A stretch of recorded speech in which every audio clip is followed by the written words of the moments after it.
Bonjour à tous, je vais vous présenter aujourd'hui l'énergie cinétique et l'énergie potentielle.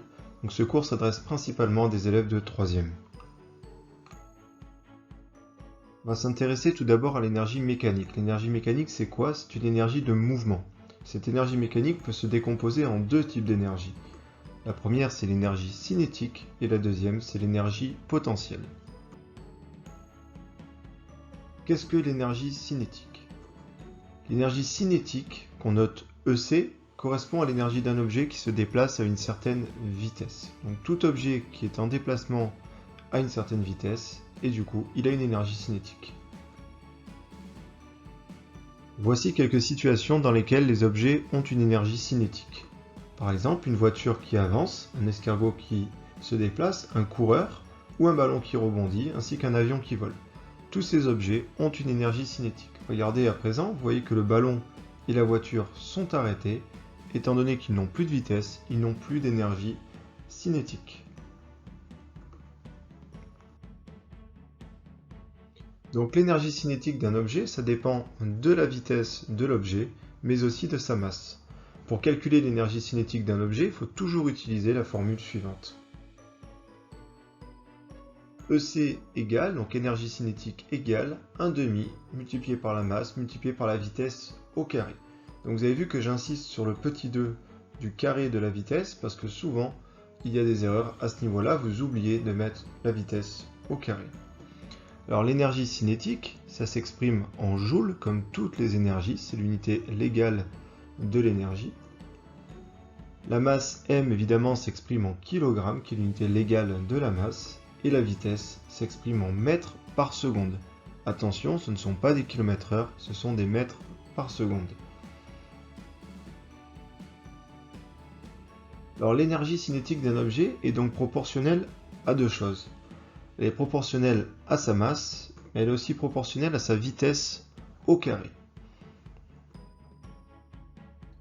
Quelles sont les conséquences de ça? Première conséquence, c'est que si la masse est multipliée par 2, alors l'énergie cinétique sera également multipliée par 2. Deuxième conséquence, si c'est la vitesse cette fois-ci qui est multipliée par 2, alors l'énergie cinétique cette fois-ci sera multipliée par 4. Alors pourquoi 4 et pas 2? Tout simplement parce que 4 c'est 2 au carré. Et donc si la vitesse v est multipliée par 2, comme dans l'énergie cinétique EC égale 1/2 de mv au carré, le facteur sera au carré. C'est-à-dire que si la vitesse est multipliée par 3, à ce moment-là, l'énergie cinétique sera multipliée par 3 au carré, c'est-à-dire multipliée par 9. Alors l'énergie potentielle à présent, qu'est-ce que c'est? L'énergie potentielle, que l'on note EP, correspond à l'énergie d'un objet qui se trouve en hauteur, on dit parfois aussi en altitude. Regardez quelques situations d'objets qui possèdent une énergie potentielle. Donc l'avion qui vient de passer, évidemment, l'hélicoptère qui fait du surplace, l'oiseau qui vole, ou par exemple tous les ballons que vous voyez ici qui sont en hauteur. Par exemple le ballon de basket, les ballons de foot, ou même le plongeur qui est en haut de son plongeoir. Tous ces objets-là ont une énergie potentielle. Alors, pourquoi est-ce que cette énergie est appelée ainsi? Pourquoi le mot potentiel? Cette énergie donc est appelée ainsi car un objet placé en hauteur va pouvoir potentiellement être mis en mouvement si on le lâche par exemple ou s'il tombe. Mais ce n'est pas obligatoire. C'est-à-dire qu'un objet qui est en hauteur va pouvoir rester en hauteur. À ce moment-là, il n'utilisera pas son énergie. S'il n'utilise pas son énergie, à ce moment-là, l'énergie potentielle, entre guillemets, n'aura servi à rien. Donc c'est pour ça qu'on utilise le mot potentiel. Alors inversement, évidemment, un objet posé sur le sol ne pourra être mis en mouvement que si on lui donne une certaine vitesse et donc une énergie cinétique. Un objet qui est posé sur le sol ne pourra pas tomber, donc il n'aura pas d'énergie potentielle. La conservation de l'énergie à présent, de quoi il s'agit? Donc si on considère, dans la plupart des situations que vous allez utiliser vous-même, donc pour simplifier, en général on considère qu'il n'y a pas de frottement. Donc à ce moment-là, on va voir que l'énergie cinétique d'un objet va pouvoir être convertie entièrement en énergie potentielle et inversement. Vous allez comprendre ça dans la situation suivante.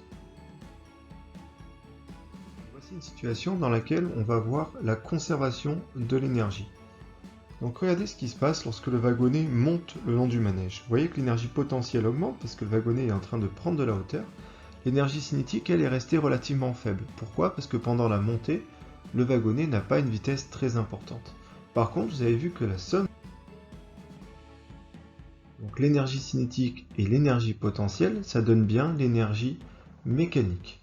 Donc l'énergie mécanique, c'est l'énergie totale de mon wagonnet qui est due à sa vitesse et à sa prise de hauteur. Regardez ce qui se passe maintenant lorsque le wagonnet reste à la même hauteur. Vous avez vu que plus rien ne bouge au niveau énergétique, c'est-à-dire que mon wagonnet a gagné une certaine énergie mécanique. À ce moment-là, étant donné qu'il garde la même hauteur et qu'il garde la même vitesse, on peut considérer qu'il garde la même vitesse, à ce moment-là, rien ne bouge, mon wagonnet a toujours la même énergie. Regardez ce qui se passe maintenant lorsque le wagonnet descend. Vous avez vu que là, il a accéléré, donc l'énergie cinétique a fortement augmenté, et par contre, étant donné qu'il s'est rapproché du sol, il a perdu de la hauteur, donc l'énergie potentielle a elle fortement diminué.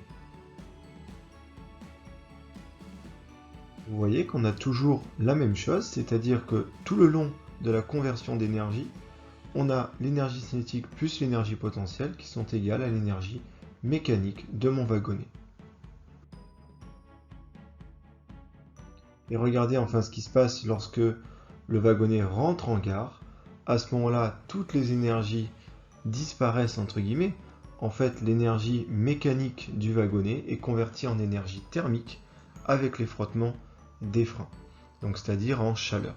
Voilà, donc à la fin, il n'y a plus d'énergie potentielle parce que mon wagonnet est au niveau du sol, il n'y a plus d'énergie cinétique parce que mon wagonnet a freiné, et toutes ces énergies-là se sont converties en énergie thermique, c'est-à-dire en chaleur.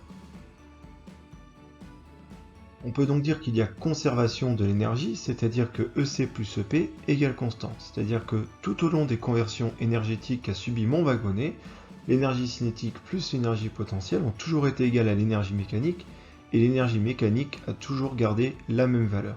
Alors évidemment, ça c'est exact à partir du moment où on néglige les frottements. Je vous rappelle que l'avantage au collège, c'est que cette situation-là, le fait de négliger les frottements, ça va à peu près compter pour 99,9% des exercices que vous allez rencontrer.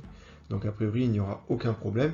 Vous pourrez à chaque fois dire qu'il y a conservation de l'énergie et utiliser l'égalité qui est en face de vous, EC plus EP égale constante.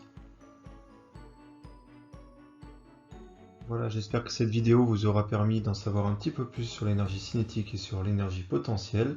Je vous remercie et je vous dis à bientôt. Au revoir.